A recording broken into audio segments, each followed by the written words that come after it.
Olá, muito boa tarde a você que está nos acompanhando ao vivo em mais um webinário da Rede Tribuna. Sou Emerson Costa, jornalista da Rede Tribuna, editor de opinião do jornal A Tribuna aqui no Espírito Santo. A Rede Tribuna de Comunicação é formada em Pernambuco pela rádio Tribuna FM, pela TV Tribuna Band e no Espírito Santo pelo jornal A Tribuna, está completando 83 anos hoje, e também pelas rádios Tribuna FM Vitória, Tribuna FM Cachoeiro e Legal FM. Também pelo portal tribunaonline.com.br e pela TV Tribuna SBT. Esse é o nosso 7º e penúltimo encontro dos webinários na Rede Tribuna neste ano 2021.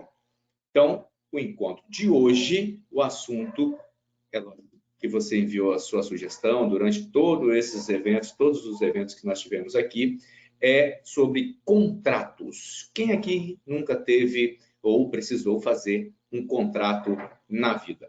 Não é isso? Então, é um instrumento que serve, em linhas gerais, para indicar as obrigações e responsabilidade de cada parte envolvida numa transação. Mas, quando o assunto é segurança jurídica em contrato, você sabe como proceder? Você sabe como funciona? Você sabe quando tem segurança jurídica ou não? Hoje nós vamos saber um pouco mais sobre este assunto e a sua importância. Também convido agora para dar boas-vindas, o seu boa tarde, o nosso diretor aqui da Rede Tribuna de Comunicação, Ricardo Shoa Matos, a quem eu passo a palavra agora. Boa tarde, seja bem-vindo, Ricardo. Boa tarde, Emerson, tudo bem? Tudo certo. Tive um probleminha aqui na internet, então foi corre para tentar resolver, mas estamos aqui. Está bem, está firme e forte. Se tivermos um problema, o que fazer, né? Eu acho que você já está com todos os avisos aí. Bom, eu queria agradecer mais uma vez a todos que estão inscritos aí no nosso webinário. Agradecer ao nosso palestrante, né, o Marcos Aurélio da Silva, que é o diretor da associação, que é o nosso presidente, diretor-presidente da Associação Brasileira de Concessionárias e Rodovias, que é o grande problema, né? Como é que é hoje investimento internacional para o Brasil? Qual a segurança jurídica que o Brasil dá? Então, esse tema está super atual e ele vai falar, né, desse tema. O que fazer? Como atrair investimentos internacionais para o Brasil com essa insegurança? Né? Que garantia os investidores têm no Brasil? É um tema super atual. Então, eu queria agradecer a todos que fizeram a sua inscrição no nosso webinário. E hoje, eu não poderia deixar passar em branco, hoje a Tribuna, o jornal A Tribuna, o único jornal do Espírito Santo, comemora 83 anos. Um jornal de credibilidade, ou seja, todos os fatos, todos os registros do Espírito Santo, do Brasil e do mundo passam nas páginas do jornal A Tribuna. Então, o leitor está de parabéns, o jornal, a equipe do jornal A Tribuna de parabéns, 83 anos, com credibilidade, com confiança, levando ao capixaba, ao brasileiro, informação, com responsabilidade. E hoje eu vou pedir até um consentimento à licença dos nossos amigos que estão aí inscritos, que o Marcelo Henke, que é o presidente da NJ, queria dar uma palavra aí. É até uma surpresa, né, Marcelo, sua participação, mas é porque hoje é um dia especial, que são os 83 anos do jornal. Então, Marcelo, está com você a palavra, e depois eu só vou pedir para a própria Marisa passar os nossos vídeos dos nossos patrocinadores, que eu gostaria até de agradecer: Chocolate Garoto, nossos parceiros, Rodossol, Cicobi e Suzano. Obrigado a todos, tenham todos uma excelente palestra. Marcelo, obrigado mais uma vez. Está com você aí. Bom, Ricardo, olha, Ricardo e participantes, é um prazer. Nesse momento, eu estou fora do país, eu estou na Holanda, estou passando uma temporada aqui, mas por isso que já está até de noite, está escurecendo já nesse primeiro dia de outono aqui, no primeiro dia de primavera no Brasil. Mas eu não podia deixar de manifestar os meus cumprimentos, meus parabéns, Ricardo, a ti, a toda a equipe, a toda a diretoria da Tribuna, a todos os colegas, todos os membros da equipe da Tribuna, de todos os setores, e a sociedade que apoia, os anunciantes, a sociedade, os leitores que apoiam a Tribuna, porque, vamos convir, né, no Brasil, uma empresa fazer 83 anos é muito.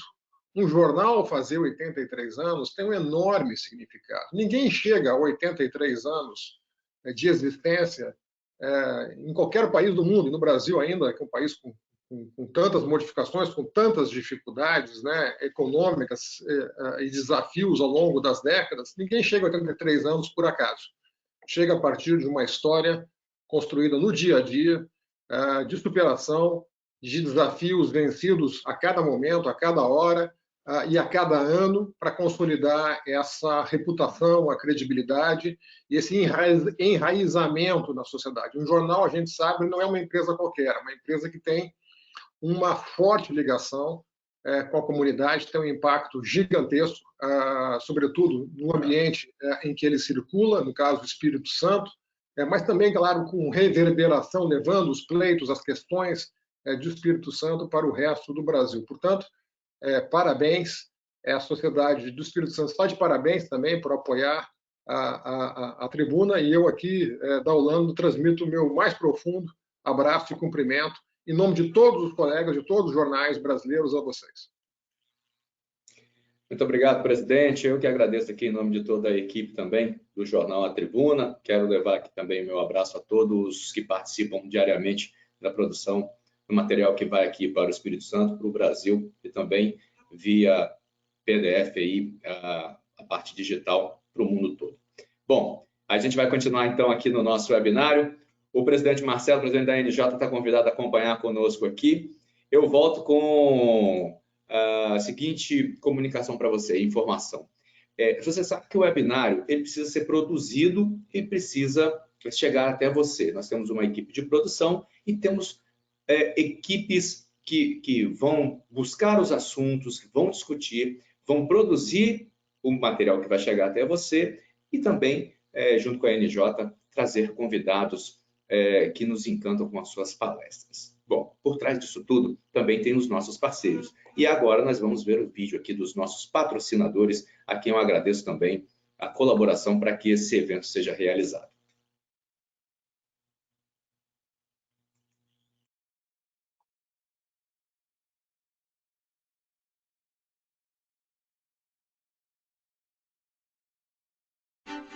Somos o único jornal impresso de grande circulação no Espírito Santo. Temos um compromisso diário de manter você bem informado. E para isso vamos sempre além do fato, buscando entender o contexto, as circunstâncias e as consequências. Queremos emocionar, entreter, despertar atitudes. Queremos continuar sendo o meio para difundir conhecimento, cultura e novas linguagens. Somos a Tribuna. O jornal para você ficar bem informado todos os dias.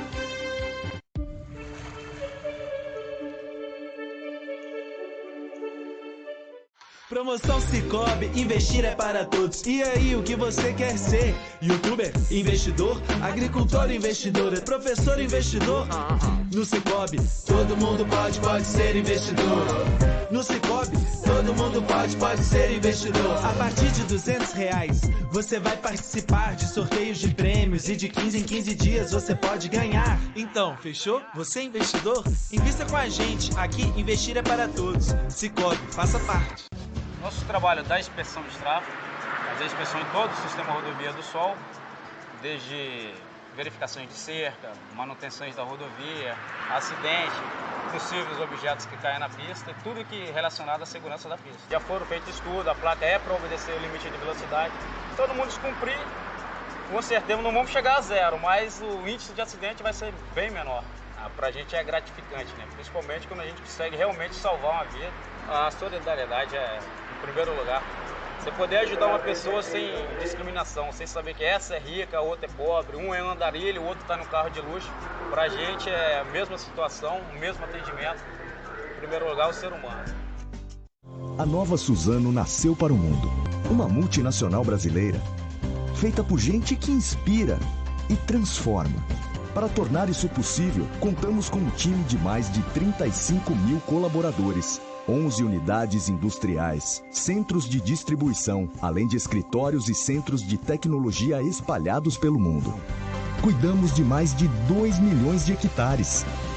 Cultivando parcerias com comunidades locais e valorizando as culturas regionais, movimentamos um grande ciclo do bem. Esse é o presente que plantamos hoje para as próximas gerações. E cada passo nessa jornada representa um importante avanço no cuidado com o nosso futuro.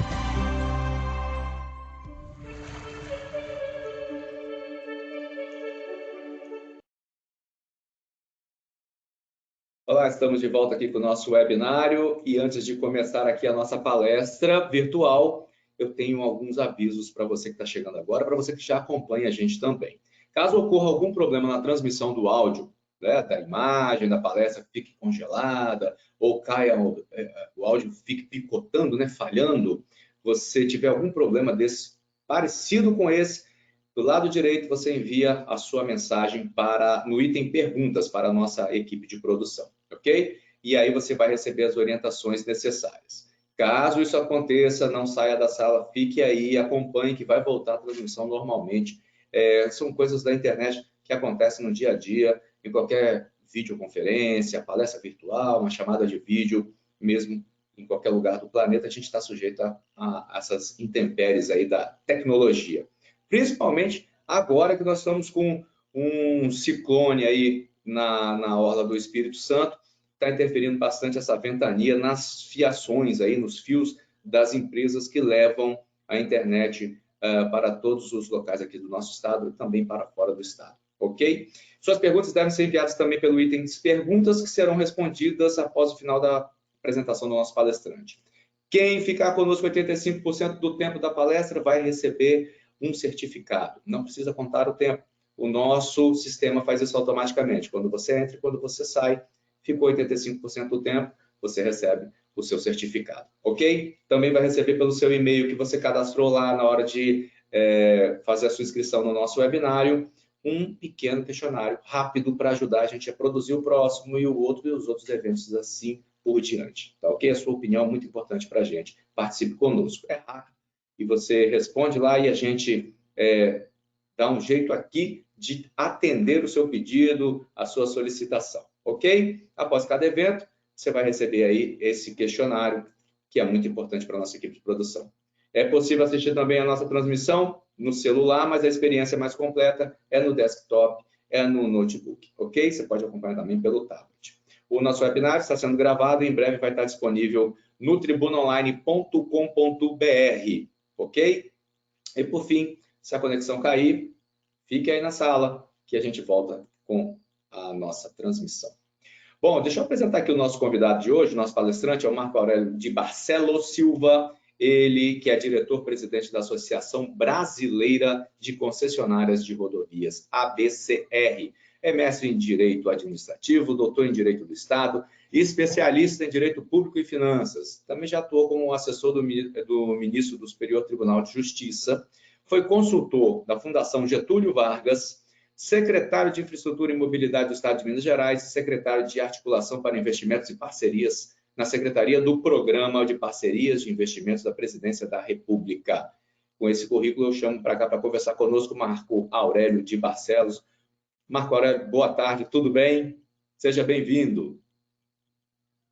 Muito obrigado, Emerson. Fico muito honrado de ter a oportunidade de participar deste webinário.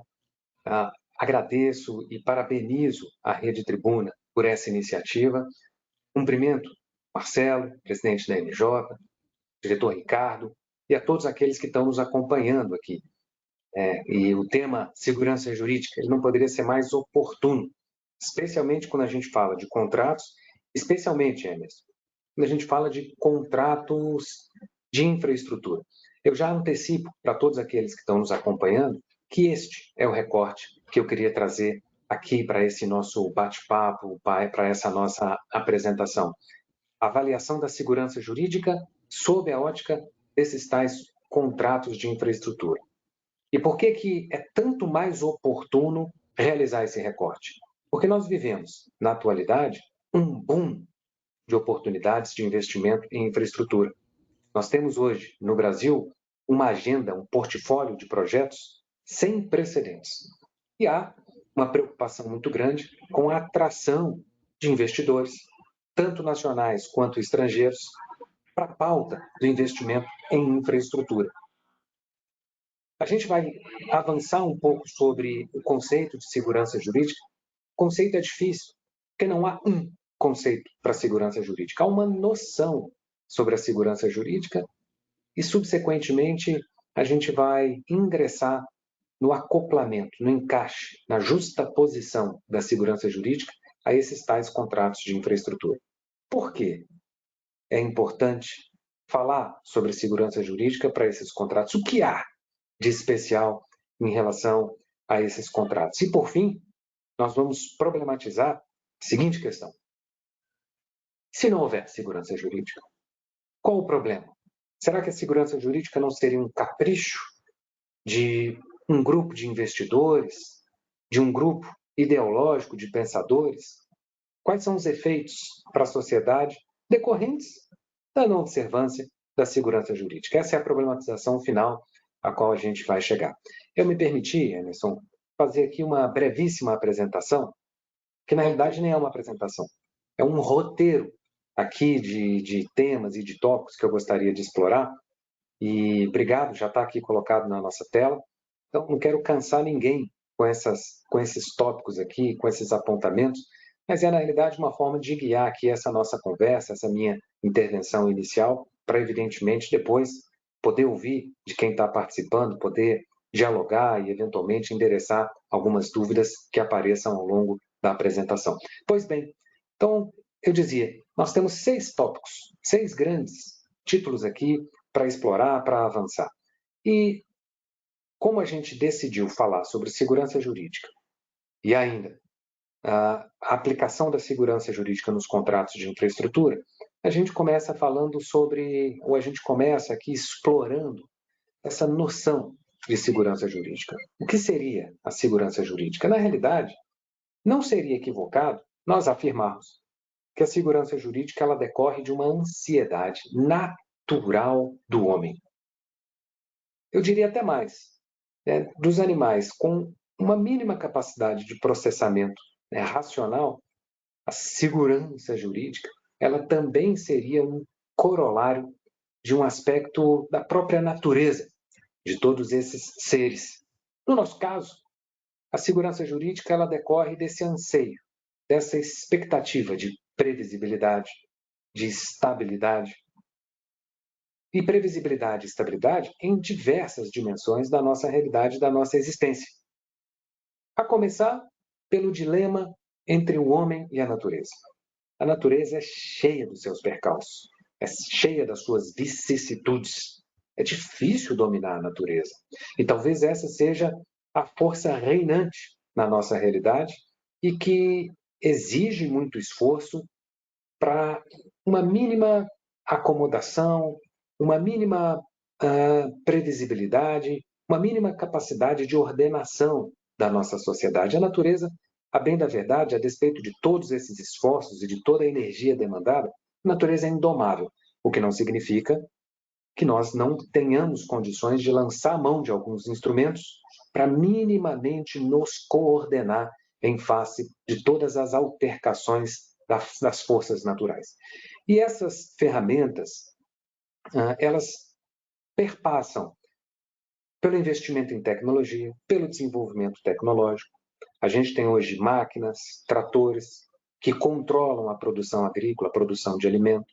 Nós temos hoje tecnologias que minimizam os efeitos de grandes chuvas, de grandes estiagens. Está aí a irrigação por pivô, que mostra como é possível uma mínima coordenação em face da intemperança da mãe natureza. Então, é bem verdade que, em relação a essa interface homem e natureza, há um natural anseio de estabilidade e de previsibilidade.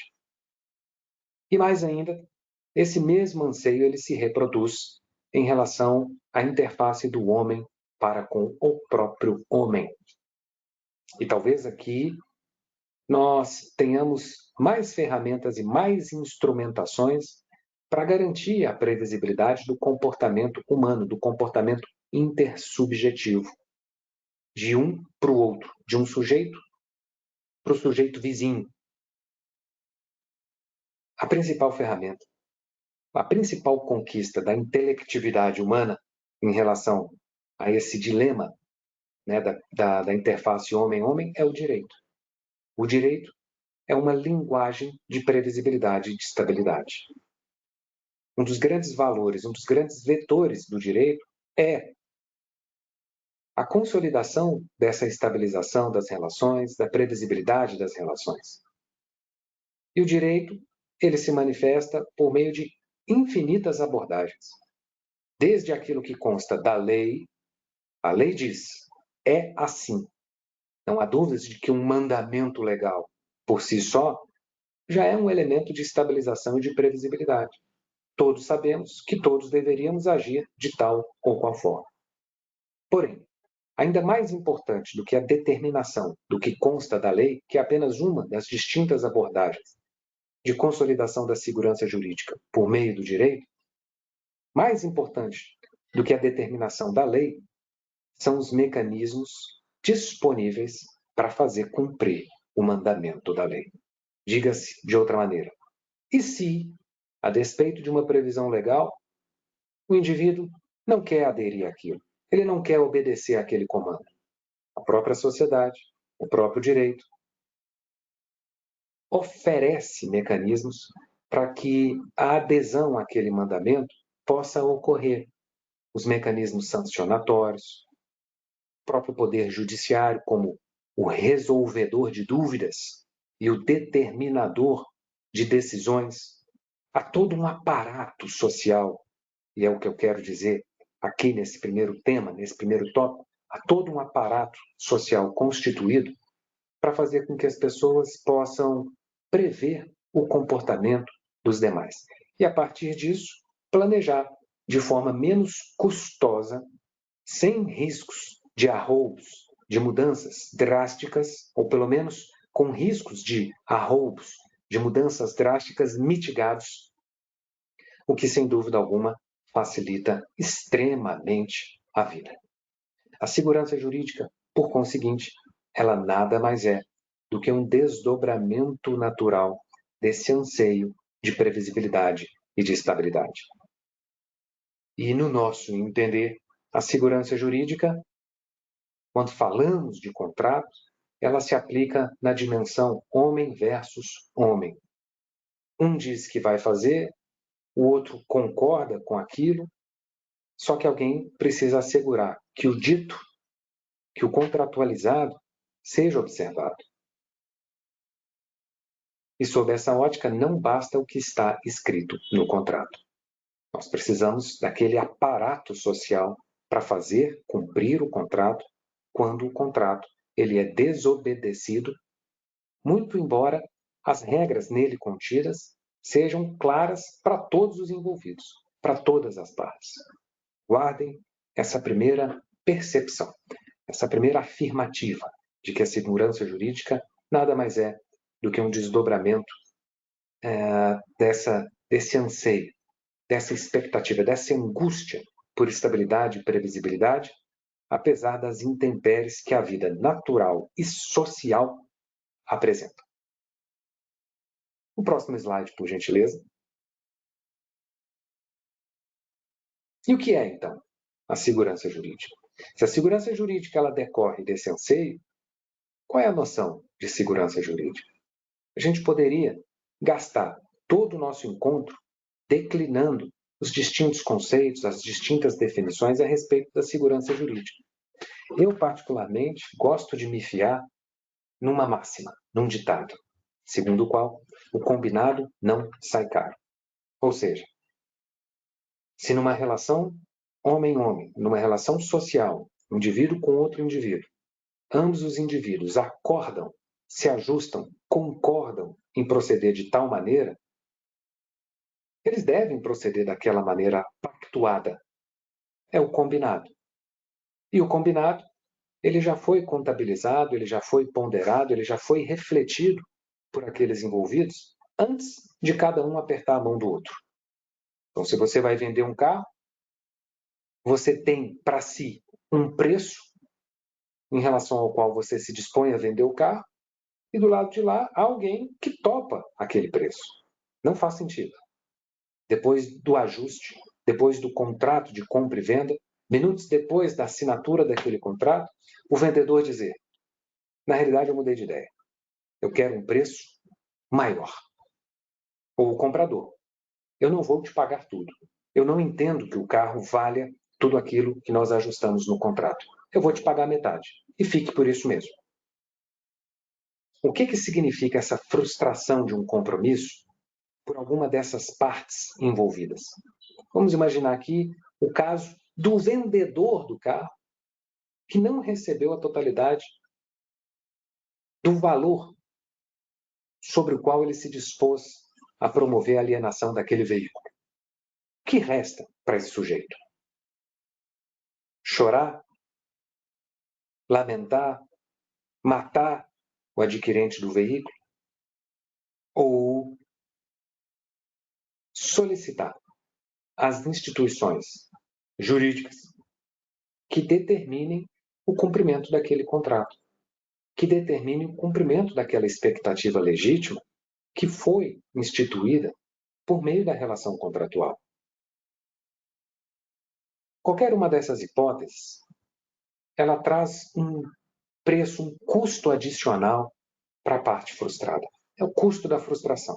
Seja se a parte lamentasse, seja se a parte tivesse que desferir alguns golpes em relação ao comprador, assassinar o comprador, seja a ativação do Poder Judiciário, que é aquilo que se espera numa sociedade civilizada, há um custo incremental. O combinado saiu caro. Houve uma frustração com seu custo correspondente. A segurança jurídica significa: não aperte a minha mão, a não ser que você vá cumprir o que estamos acordando. Por quê? Eu sei que, uma vez apertada a mão, aquela minha expectativa, aquela minha ânsia por previsibilidade, ela vai se cumprir. Eu já lancei mão de todos os custos envolvidos naquela minha relação intersubjetiva. Eu não vou ter surpresas subsequentes. Essa é a ideia, que para mim melhor explana, melhor ilustra a segurança jurídica. O combinado não sai caro. Quando a gente transplanta a segurança jurídica para contratações mais complexas, não apenas a contratação de compra e venda de um veículo, mas uma contratação que, por exemplo, pressuponha a realização de uma grande obra. Nem estou falando de obras públicas, não, de obras privadas. Você é um empreendedor que tem interesse na construção de um shopping. Você contrata um construtor para realizar aquele empreendimento e, de repente, você começa a perceber que nada daquilo que havia sido pactuado, nem em termos de cronograma e nem em termos de custo, está sendo ajustado, está sendo cumprido, está sendo observado. O combinado passa a sair caro. Quando você consegue confiar, quando a relação contratual é robusta o suficiente, quando há o engajamento recíproco de todas as partes, quando há boa fé dos envolvidos. E mais, quando há a certeza de que as instituições jurídicas vão funcionar em caso de algum conflito, você já tem antecipadas as possíveis soluções para aqueles conflitos, para aquelas dúvidas, para aquela falta de engajamento. Você permite que aquela relação intersubjetiva, de um para com o outro, ela flua de maneira muito menos custosa, de maneira muito mais linear. E é isso que a gente quer. A gente entra no contrato, a gente quer que aquilo que está no papel, aquilo possa ser representação da realidade. Então percebam, nós temos de um lado que a segurança jurídica é um desdobramento, é uma consequência, um corolário do anseio natural por previsibilidade e estabilidade, especialmente porque isso reduz custos para a nossa vida. Não estou falando só o custo monetário, custo financeiro, mas o custo social. Nossas relações, elas se perfazem com maior linearidade, sem grandes percalços, sem grandes surpresas e sem grandes demandas de energia para a readequação da rota. A segurança jurídica em face disso é o combinado. que não sai caro. O combinado não sai caro. O combinado é sinônimo de previsibilidade. O cumprimento do combinado é aquilo que todos almejam. Pois bem, avante. Trazendo um pouco mais a questão da segurança jurídica, pode passar por gentileza o slide? Trazendo um pouco mais a questão da segurança jurídica para o recorte que a gente se propôs aqui, que é o da infraestrutura, vale enfrentar a seguinte indagação. Por que é que a tal da segurança jurídica ela é importante para os negócios de infraestrutura? Embora, para a gente extrapolar, para a gente avançar por essa pergunta, é importante entender o que é um negócio de infraestrutura. E mais, por que a infraestrutura virou um negócio? O que é a infraestrutura? A infraestrutura é uma forma de nominar empreendimentos de grande impacto social e que, no mais das vezes, se confundem com a ideia de serviços públicos. Quando a gente fala em infraestrutura, a gente está falando de saneamento, a gente está falando de rodovia, a gente está falando de aeroporto, a gente está falando de energia elétrica, a gente está falando de telecomunicações. A infraestrutura tem alguns atributos jurídicos e outros atributos econômicos. Mas se nós enxergarmos a infraestrutura como aqueles empreendimentos, aquelas atividades que no nosso senso comum perfazem também a ideia de serviços públicos, já é um bom caminho. E a gente não precisa gastar tantas explicações em relação a esse recorte, a essa visão da infraestrutura sob a ótica jurídica e sob a ótica econômica. A infraestrutura, os serviços públicos, sempre foram e ainda são atrelados à figura do Estado. No nosso ideário, é o Estado quem deve prover serviços públicos. Ocorre que o Estado não tem mais provido serviços públicos, pelo menos não conforme o modelo tradicionalmente utilizado para empreender essas tarefas. E o Estado teve, em virtude de alguns aspectos que a gente vai explorar na sequência, o Estado teve que transplantar a infraestrutura para atores do mercado. A infraestrutura hoje, no Brasil, majoritariamente vem sendo transferida para a exploração privada. E essa é uma realidade contra a qual parece não haver nenhuma resistência. E nem seria possível que houvesse resistência. Qual a razão disso? Por que a infraestrutura virou um negócio? Por que o Estado tem transferido serviços públicos para a iniciativa privada? Porque o Estado não tem mais recursos para o investimento. Mas por que o Estado não tem mais recursos para o investimento? Porque os recursos são finitos. Aquilo que o Estado consegue arrecadar, e ele o faz basicamente por meio de impostos, tem um limite. De outro lado, as demandas da sociedade são infinitas. A população cresce, a população quer mais serviços, existem mais serviços sendo desenvolvidos, a tecnologia amplia o cardápio de empreendimentos de serviços públicos que precisam ser levados à fruição da população. E quando a gente olha para os cofres do poder público, não tem dinheiro. Male, male, existem recursos para a manutenção, não só da máquina pública, mas para a manutenção do custo social, do custeio social. A gente poderia avançar por esse raciocínio e confrontar as escolhas que foram feitas, por exemplo, pelo Constituinte, na Constituição de 88, o custo da sociedade brasileira em face dos princípios, da arquitetura política que o Constituinte estabeleceu. Mas, para simplificar, e até em virtude do curtíssimo prazo que a gente tem, faz sentido compreender que há hoje um exaurimento das contas públicas. E não há espaço no orçamento estatal para ampliar a oferta de serviços. Até porque, e a gente vê isso logo abaixo, a infraestrutura, os serviços públicos, eles demandam muito recursos para existir. Eles são projetos, empreendimentos que a gente denomina de empreendimentos de capital intensivo, porque é muito recurso exigido para a disponibilização daquele serviço, que tipicamente é um serviço em rede, é um serviço que precisa ser pulverizado para uma infinitude de pessoas, até para se garantir a sua amplitude, a sua universalização. Então, há um dado da realidade contra o qual não se pode fechar os olhos, ou em relação ao qual não se pode fechar os olhos.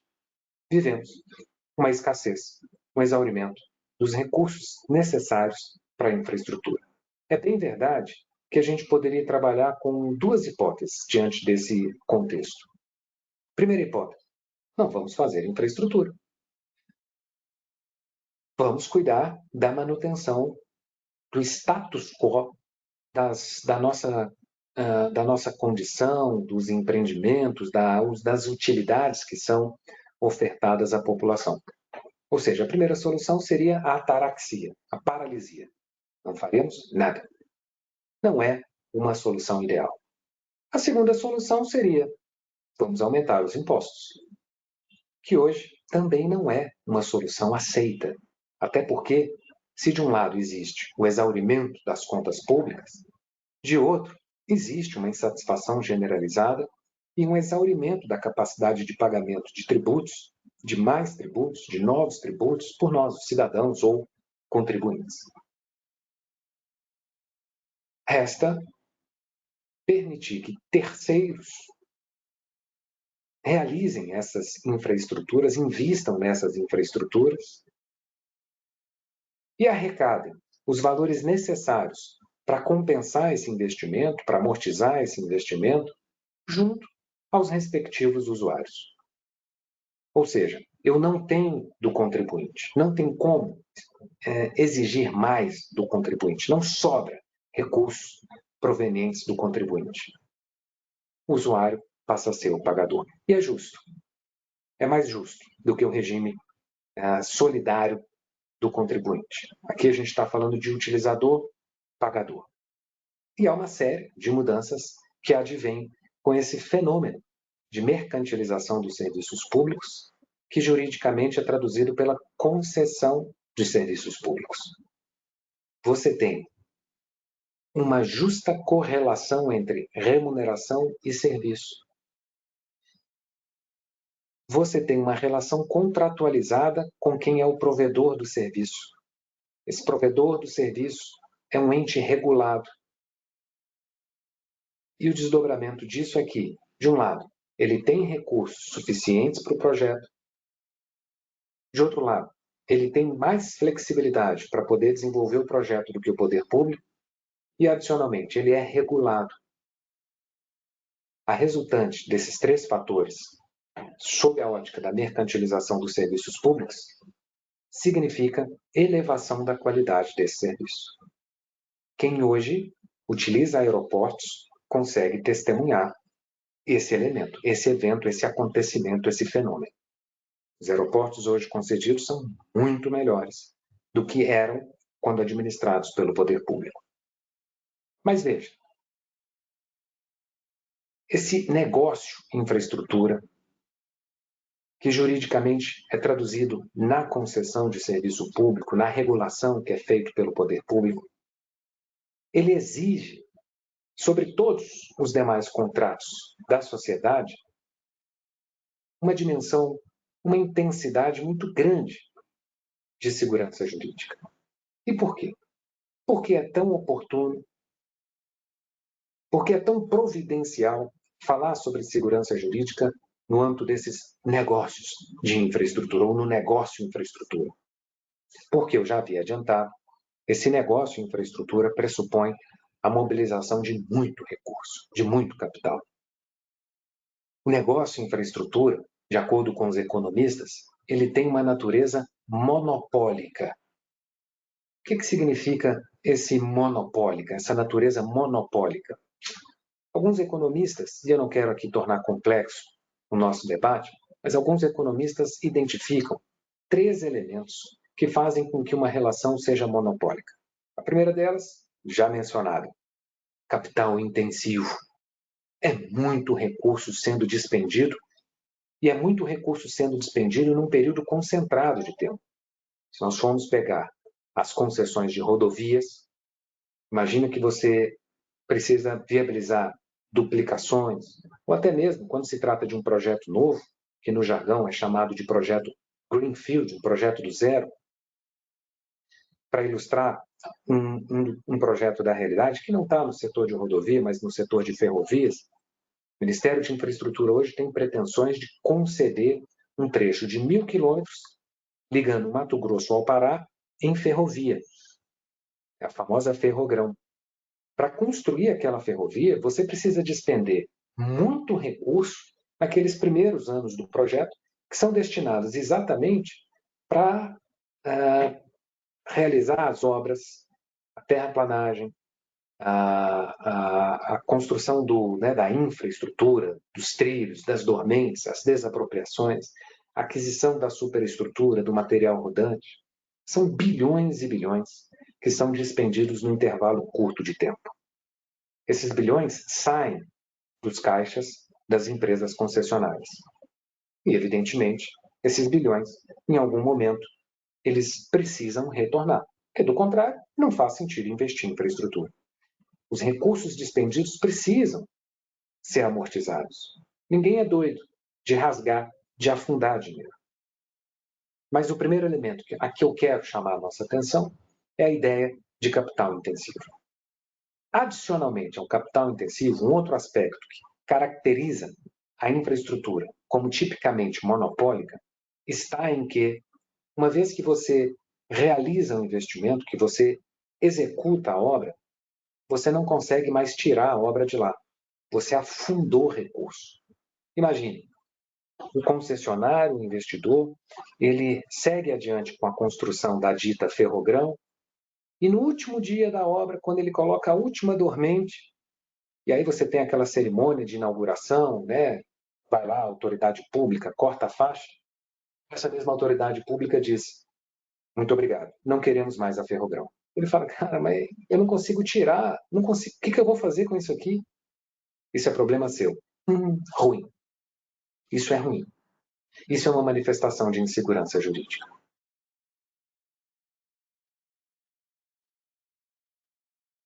A gente diz, em face disso, que, além do capital intensivo, o capital investido ele é esterilizado, ele é afundado, ele é estabilizado. Ele não pode ser retirado ou desfeito. Está lá e vai ficar. Isso põe o investidor numa situação de muita fragilidade, de muita exposição. E o que é pior, e esse é o último item da caracterização monopólica das infraestruturas, ele precisa de um longo prazo para poder amortizar aquele investimento num ativo que ele não consegue mais retirar, que ele não consegue mais substituir. Ele precisa confiar que haverá demanda para aquele projeto e que, uma vez havendo demanda, não acontecerão perturbações sobre o negócio, porque, do contrário, aquele recurso que foi acoplado e foi destinado no início do projeto, ele nunca vai ser amortizado. Fica claro para a gente a relevância da segurança jurídica no mundo da infraestrutura. Não posso deixar de acrescer um último elemento, um último tópico. É claro que não só o investidor nesse tipo de negócio, ele esteriliza o seu capital num ativo, muito capital é afundado naquele ativo, e ele precisa do longo prazo para amortizar o investimento feito. Como? Nesse longo prazo, ele também é remunerado pelo investimento que ele fez. A ideia de remuneração, a ideia de lucro, ela é inerente e absolutamente natural nesse tipo de negócio. Se não houvesse uma remuneração pelo capital disponibilizado, se ao fim de 30 anos, suportando todos os riscos do projeto, o investidor retornasse rigorosamente com a mesma montante, mesma quantia, o mesmo montante que ele disponibilizou no início do projeto, para que fazer projeto? Qual é a motivação por detrás disso? Então, a remuneração do capital, o lucro, é um item que não pode ser desconsiderado. Mas veja, avançando aqui no nosso slide, o que é que esse investidor, então, diante desse negócio de infraestrutura, desse contrato de concessão, desse contrato de investimento privado em projetos, em serviços públicos, o que é que ele espera?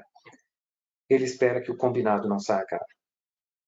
Que o que o levou a apertar a mão do poder público e assinar o contrato seja cumprido. Ele quer que as regras do contrato sejam obedecidas. Ele quer que haja uma estabilidade do fluxo de caixa, o que não significa que o empreendedor não assume riscos. Esses riscos hoje, a bem da verdade, são disciplinados de forma muito minudente nesses contratos. Há transferência de risco para os concessionários, para os empreendedores e para os investidores. E cada investidor, cada empreendedor vai ter o ônus de acionar medidas de mitigação ou de afastamento, de minimização da ocorrência desses riscos. Isso é um ônus e isso faz parte do desafio gerencial de cada concessionário. Por outro lado, há riscos que são assumidos pelo poder concedente. E há riscos que decorrem da própria atuação do poder concedente, como investidas contra o contrato, como a tentativa de desapropriação, de expropriação, entre outras medidas que nós vamos falar logo na sequência. E o que o empreendedor quer? Ora, dadas as condições de contorno, dadas as orientações que nos guiaram, que nos levaram a assinar o contrato, dadas aquelas pactuações, eu quero que meu fluxo de caixa seja estável, que eu não fique sujeito a intempéries e a surpresas que não me cabiam administrar.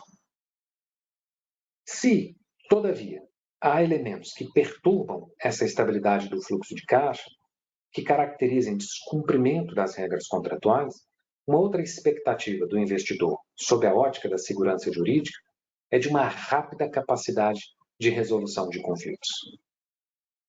Que os assuntos levados, quer ao poder concedente, quer às agências reguladoras que cumprem um papel relevante no universo das concessões, quer ao poder judiciário, que esses conflitos eles possam ter uma solução expedita, rápida, e não que você tenha aí o problema sendo cozinhado ao longo de anos e anos, enquanto isso há uma destruição, um esfacelamento do fluxo de caixa daquele projeto, que invariavelmente vai resvalar na qualidade do serviço e que invariavelmente vai impactar a experiência do próprio usuário pagador daquele serviço.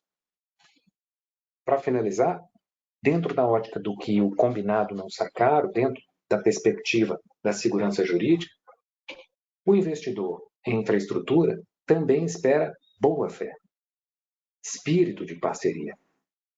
Há uma máxima, um clichê já, um chavão em relação ao mundo da infraestrutura, das concessões, das também denominadas parcerias público-privadas, que dizem que esse tipo de arranjo, esse tipo de contrato funciona como um casamento. E há muita verdade por detrás dessa afirmativa.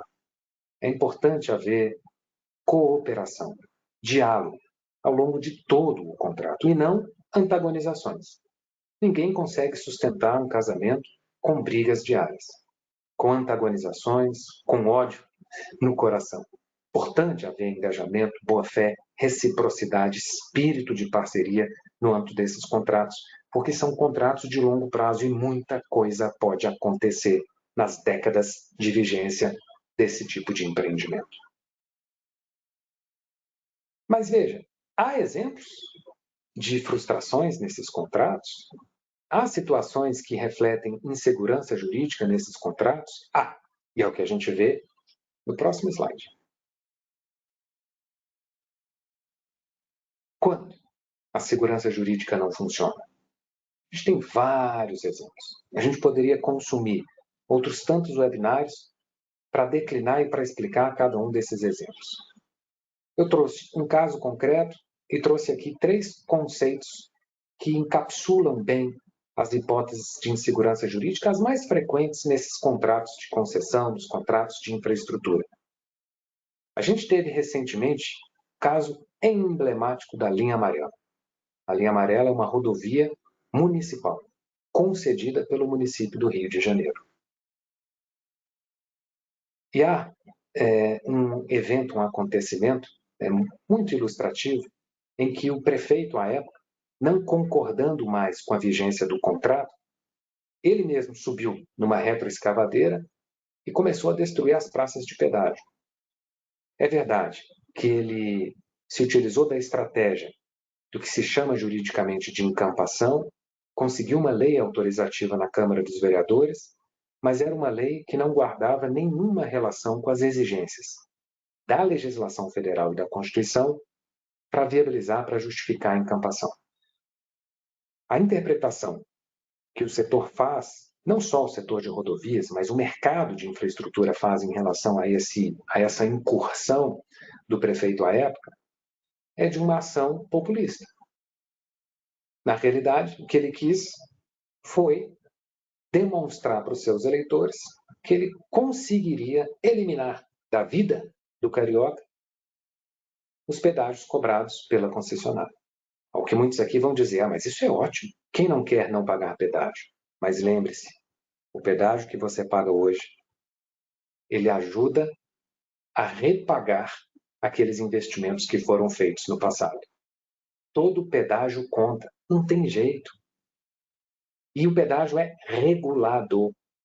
O pedágio também é um desdobramento de uma equação econômica complexa, o que não significa que ela não possa ser compreendida. Ela é compreensível. Mas você tem a reunião de vários elementos que caracterizam o projeto e que levam ao preço do pedágio. Você pode não querer pagar o pedágio hoje. A rodovia vai deixar de existir no amanhã. Fato é que no caso da linha amarela, houve judicialização e a empresa acabou entrando num acordo com a prefeitura até que se pudessem solucionar as dúvidas sobre a continuidade ou não do contrato. Ainda assim, essa iniciativa do prefeito de contratores com máquinas derrubar a praça de pedágio, isso trouxe uma mácula, uma mancha para a imagem do Brasil como um país amigável a investimentos. E isso acende alertas mundo afora quanto aos potenciais investidores nesses tipos de projetos, como são os serviços públicos. Um outro exemplo que a gente poderia chamar a atenção é a expropriação que eu denomino de expropriação subreptícia. Que ela não é um ato drástico e declarado como o do então prefeito do Rio relativamente à linha amarela. Mas são pequenos gestos, são pequenas atitudes que também destroem, esfacelam o fluxo de caixa, a estabilidade daquela relação jurídica sob a perspectiva da concessionária. E há vários exemplos. Exemplos que me permitam citar. Já aconteceram no próprio Estado do Espírito Santo. Existe uma regra, na maioria dos contratos de concessão, que prevê o reajuste tarifário anual. Muita gente fala, é um absurdo o aumento do pedágio em virtude do reajuste a todo ano. Mas a verdade é que esse reajuste é uma compensação inflacionária. Da mesma maneira que o salário mínimo ele é reajustado, da mesma maneira que a gasolina é reajustada, existe também contratualmente, a previsão do reajuste anual no âmbito das concessões. E qual não é a nossa surpresa quando nos deparamos com casos, Espírito Santo é um desses casos, em que o poder concedente diz, esse ano eu não vou reajustar. O que isso significa? Destruição de valor do projeto, da concessão. Havia previsão de compensação de perdas inflacionárias, e elas são justas, até porque a inflação repercute na remuneração dos colaboradores daquela empresa, repercute no custo dos insumos que a empresa tem para poder realizar a manutenção, conservação, os investimentos. É demagógico eliminar essa previsão contratual que compôs a equação, as expectativas do concessionário lá atrás, quando ele se decidiu por fazer o projeto, por fazer a rodovia, por fazer o aeroporto, por fazer o saneamento Diga-se de passagem, o mercado de saneamento é um que sofre corriqueiramente com essa questão, com essa ideia de que não, esse ano não tem reajuste. Com base em quê? Não tem porque não tem. A expropriação subreptícia também costuma ocorrer nos inícios de mandato. Cada novo prefeito, a cada novo governador, você tem aquelas promessas de eu vou abrir a caixa preta da concessionária, eu vou diminuir a tarifa, eu vou cortar em 30%, em 50% o valor das tarifas. E eu não quero aqui falar só das rodovias, mas das tarifas de serviços públicos em geral. E às vezes esses prefeitos, esses governadores, esses novos dirigentes públicos realmente impõem, com uma canetada, redução tarifária, com uma canetada, alterações nos contratos, e que depois são restabelecidas pelo Poder Judiciário, que entende a linguagem jurídica, que entende a ideia de segurança jurídica, mas a um custo muito alto e com uma demora que compromete a rigidez dos projetos. Nós vamos ver quem paga, em última instância, por essas investidas populistas, por esses discursos, por essas bravatas, é o próprio usuário, que tem um serviço que vai se esfarinhando, um serviço que vai se esfalfelando em razão do descumprimento das expectativas, especialmente do investidor, que tem obrigações a cumprir e que deixa de ter condições de cumprir por conta de problemas no seu fluxo de caixa. Para fechar, há uma infinidade de exemplos, pode passar para o próximo slide, há uma infinidade de exemplos que bem situam a insegurança jurídica no Brasil. Eles são exemplos declarados, exemplos não declarados, exemplos de baixa monta, mas que vão se somando ao longo do tempo, exemplos mais impactantes. Todos eles caracterizadores de insegurança jurídica em todos os níveis, federal, estadual, municipal. Mas e daí que não existe segurança jurídica? Qual o problema de não haver segurança jurídica? Por que eu devo me importar, por exemplo, com um comportamento oportunista, com uma iniciativa populista do meu gestor público? Eu quero não pagar nada. Quero pagar pelo ônibus que eu ando, quero pagar pela água que eu consumo. Eu também não, mas eu entendo que essa é uma utopia. Não funciona, não existe. No longo prazo, é uma estratégia destinada ao fracasso. É um contrato com o fracasso. Se não há segurança jurídica, a infraestrutura deixa de ser um negócio. E como nós não temos possibilidade de termos infraestrutura, senão via participação privada, o Estado não tem mais recursos, nós vamos deixar de ter infraestrutura. Ou então, até poderemos manter o negócio infraestrutura. Até conseguiríamos atrair players privados, atores do mercado, para investir nesse negócio. Mas vai sair mais caro. Porque todo o risco, toda percepção de insegurança, de instabilidade, ela é precificada, ela exige prêmios maiores. Essa é a regra da racionalidade. Ou então, bons atores não virão. Você não vai conseguir atrair gente boa.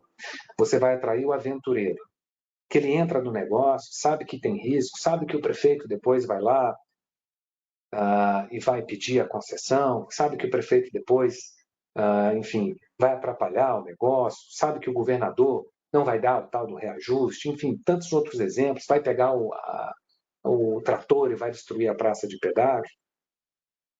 Mas ele vai, e depois ele vê o que dá. Esse é um ator ruim, porque é um ator que não vai dar conta do recado. É um ator que não vai conseguir entregar os serviços que a sociedade está disposta a pagar. E, finalmente, por falar em pagar, em todas essas opções, não ter infraestrutura mais cara, ou não ter atores qualificados atraídos para os projetos que hoje são tão necessários para o país, todas essas hipóteses resultantes da insegurança jurídica elas são suportadas pelos usuários. Quem paga a conta da insegurança jurídica são os usuários. A concessionária ela até paga ali, individualmente, circunstancialmente, mas no longo prazo, a fatura chega para nós.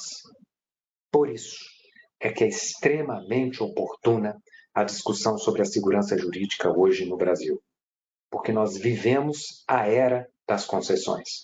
E se nós quisermos que os próximos 20, 30 anos sejam anos fulgurantes, anos de muito êxito, anos em que nós teremos condições de ter projetos que funcionem, que sejam carreados de forma linear, sem arroubos, sem frustração, a gente precisará combinar, cumprir, porque o combinado é aquilo que não sai caro. Eram essas as minhas contribuições. Agradeço a atenção de todos. Bom, Marco Aurélio, estou de volta aqui. Parabéns aí pela palestra, e agora a gente vai abrir aqui o espaço para as perguntas dos nossos colaboradores, pessoal que está acompanhando em casa a sua palestra virtual aqui. Eu tenho a pergunta do Mário Sérgio. Vou pegar aqui onde está a pergunta do Mário Sérgio. Mário Sérgio Grandino. Ele pede para você fazer uma análise da Lei 14.010/2020, que é um dos argumentos preferidos pelos candidatos que descumprem contratualmente os contratos. Ele dispõe sobre o regime jurídico emergencial e transitório das relações jurídicas de direito privado. E aí também, no artigo 7º dessa Lei 14.010, ele está destacando aqui já para você, dessa norma, não serem fatos imprevisíveis para os fins de revisão do contrato, aumento da inflação, a variação cambial e a desvalorização da moeda. Ele está falando que desde 2020 tem aí uma crise econômica devido à pandemia no Brasil e no mundo, e aí o pessoal que não gosta de cumprir contrato está se valendo dessa lei para correr do cumprimento do contrato. E querendo uma análise sua aqui a respeito deste assunto.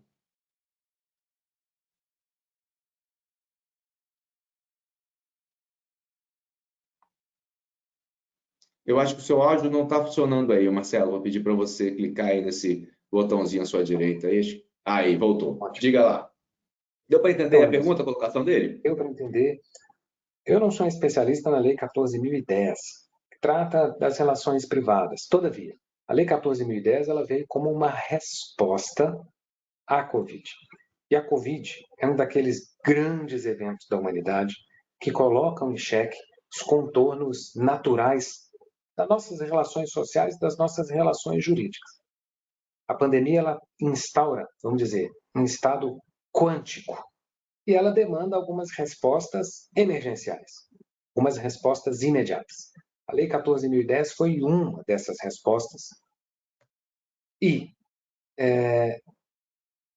tentou fazer com que não houvesse uma quebradeira generalizada nos contratos por aumento de insumo, por mudanças de preço, por incremento inflacionário. Fato é, essa lei é uma tentativa de resposta ao Covid.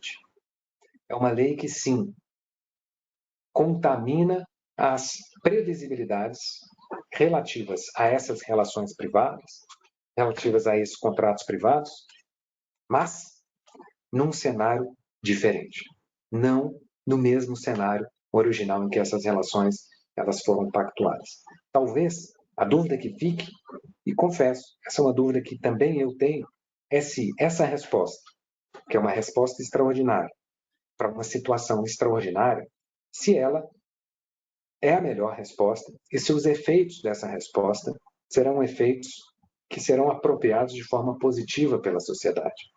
Eu confesso, Emerson, eu ainda não sei avaliar, mas o ingrediente diferenciado em relação à Lei 14.010 é o contexto em que ela emergiu, que não é o contexto de normalidade e de naturalidade. Medidas extremas, contextos extremos, requerem respostas extremas.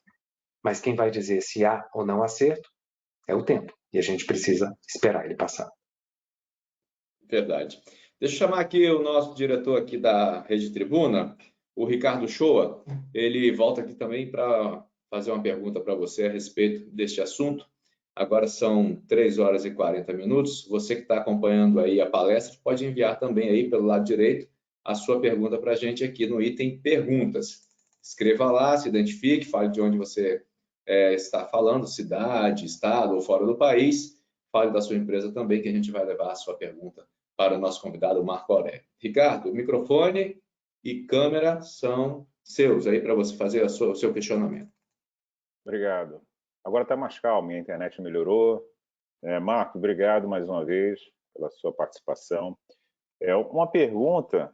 Primeiro que eu digo que não existe show sem bilheteria, né? Então, não existe grupos que venham a fazer algum investimento sem obter retorno, faz parte do negócio, né? Por mais que faça uma planilha, exemplo de rodovias, quanto de fluxo vai ter nessa rodovia, que tarifa eu vou ter que cobrar? Esquecendo que nós vivemos num país que tem inflação, que tem os problemas, que tem problema político, né, que são intempéries que vão atrapalhar nas tarifas de uma empresa que quer ser a concessionária daquele produto que foi ali na concorrência. A minha pergunta é, e o que fazer? Primeiro que eu acho que essa insegurança jurídica, você atrai investimentos, porque o investimento, seja federal, estadual, municipal, os órgãos públicos não têm condições de fazer investimentos, ou aprimoramentos, ou cuidar do que deve ser feito, de investimento de estrutura. Então, o que vai fazer essa mudança e como é que nós vamos atrair investidores, não só locais ou nacionais, mas investimentos internacionais? Como é que o investidor vai entrar em uma concorrência, entrar num processo desse, se ele não tem garantia de quanto tempo naquele contrato que vai dar um cashback para ele, o retorno financeiro para ele, se ele não tem garantia nenhuma?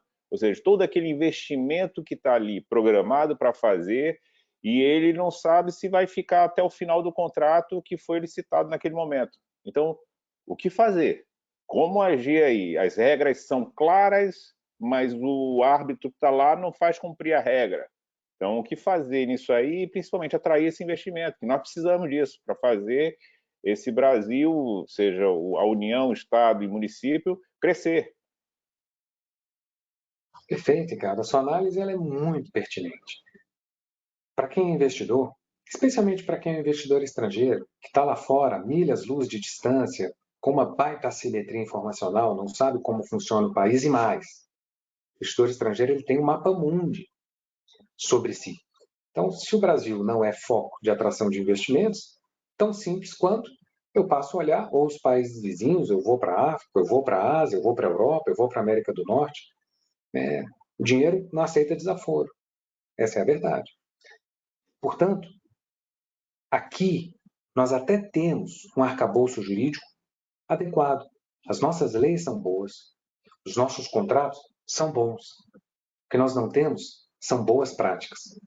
E aí não basta você dizer que é um bom negociante, um bom pagador, que o seu Estado, que o seu país está preparado para atrair investidores. Não basta você dizer que é. Você tem que ser. E para endereçar a sua questão, Ricardo, no meu entendimento, o que falta para a gente é uma mudança de cultura. É uma sensibilização que vai desde o gestor público. O gestor público precisa entender que os gestos que ele faz, que as ações que ele patrocina ou não, são emissores de sinais quanto a esses investidores. Então, a mudança de cultura ela é necessária tanto no nível dos gestores públicos quanto no nível da população, que não deve aplaudir essas medidas populistas, que não deve cair no canto da sereia, porque isso se volta contra a própria população. Finalmente, o Poder Judiciário também precisa estar mais próximo, mais sensível às repercussões das suas decisões. Não só o Poder Judiciário, mas os órgãos controladores. A gente teve recentemente uma mudança de lei, o pessoal denomina essa lei de LINDB, Lei de Introdução às Normas do Direito Brasileiro. Foi uma lei pensada por acadêmicos, profissionais da área do direito, que tinham essa preocupação. Poxa, toda hora que eu vou fazer um projeto, o controlador vem aqui e no dia em que eu vou receber as propostas, ele manda parar. Ele manda parar e eu tenho 2, 3 anos de paralisia daquela licitação. Está correto isso? Quem é que está pagando a conta por não ter um projeto de iluminação pública cuja concessão está paralisada? Esse é o caso do município de São Paulo. Quem é que está pagando pela rodovia não ter sido duplicada? Quem é que está pagando pelo túnel não ser feito na rodovia? E esse é o caso do Rio de Janeiro, de uma concessão federal no estado do Rio de Janeiro. Ninguém contabiliza. Essas intervenções, essas intempéries do órgão, do Poder Judiciário, dos órgãos controladores, às vezes elas são feitas sem nenhum custo, sem nenhuma ponderação. E o que a gente precisa? Que esse pessoal esteja mais sensível aos custos sociais dessas intenções, dessas iniciativas que impactam o funcionamento de alguns projetos e que emitem sinais negativos para os investidores. Acho que nós precisamos, Ricardo, para sumarizar e para finalizar, nós precisamos nos amadurecer enquanto sociedade, nós precisamos nos amadurecer enquanto cultura e não nos deixar levar pelo canto da sereia, pelas medidas que parecem ser ótimas, mas que trazem consigo um custo de longo prazo muito grande. E as gerações estão aí pagando até hoje os ruídos provocados pelos gestores do passado. Obrigado, Marco.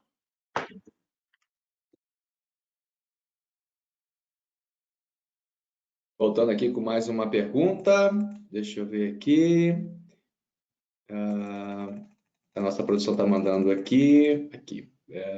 A primeira pergunta que vem da NJ, da Marisa Mazarac. Com a atual imagem do nosso país, os investidores estrangeiros poderão exigir muito mais garantias.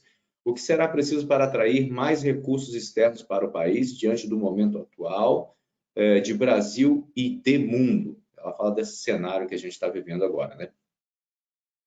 A pandemia impactou na percepção de risco mundo afora, mas com o restabelecimento agora, com a luz do fim do túnel, esses investimentos vão voltar, os recursos que estão espraiados mundo afora vão voltar a buscar destinatários.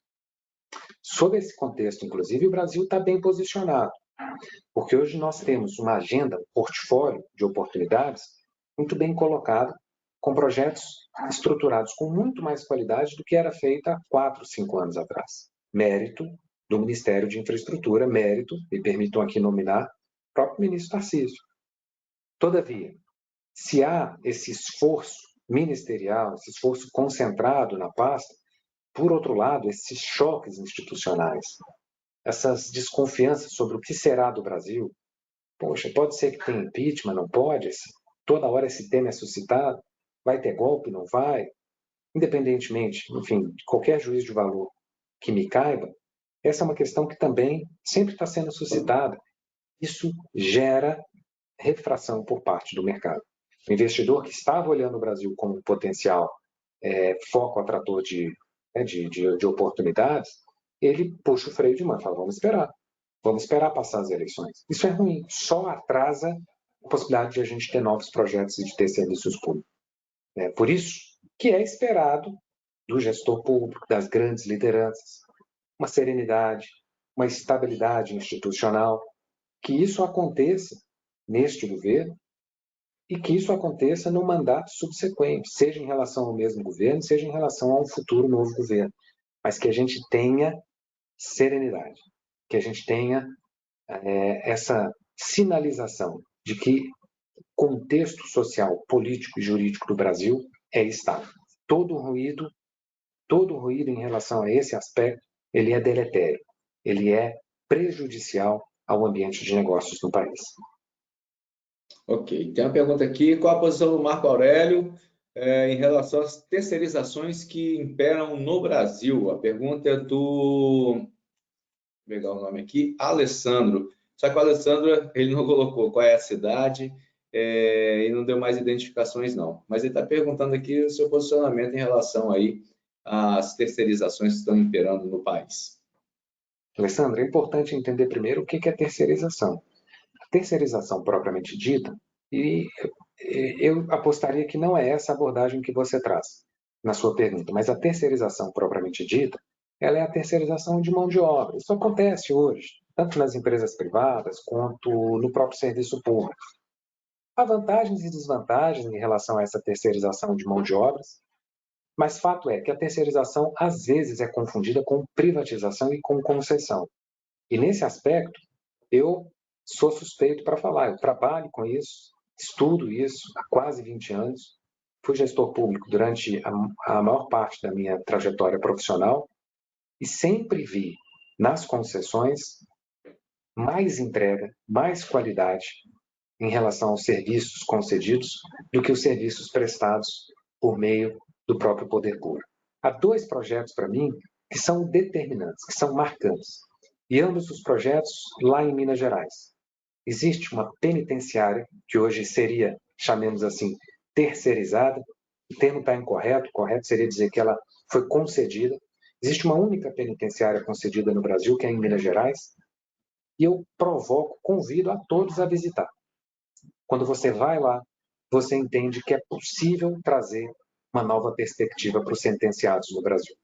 Essa é uma penitenciária modelo, e que não custa muito mais caro do que as penitenciárias públicas. O problema é que na penitenciária pública ninguém sabe quanto custa, ninguém sabe quanto se paga. Um outro projeto ilustrativo é um projeto das escolinhas do município de Belo Horizonte, das escolas de ensino infantil e fundamental, que também foram concedidas. As escolas são públicas, os alunos não pagam, assim como o preso também não paga, embora haja aqueles que defendam que, no caso do preso, ele devesse pagar. E os alunos têm escolas de qualidade, com infraestrutura equivalente às melhores escolas de São Paulo. Então, é possível ter muito mais qualidade por meio das concessões.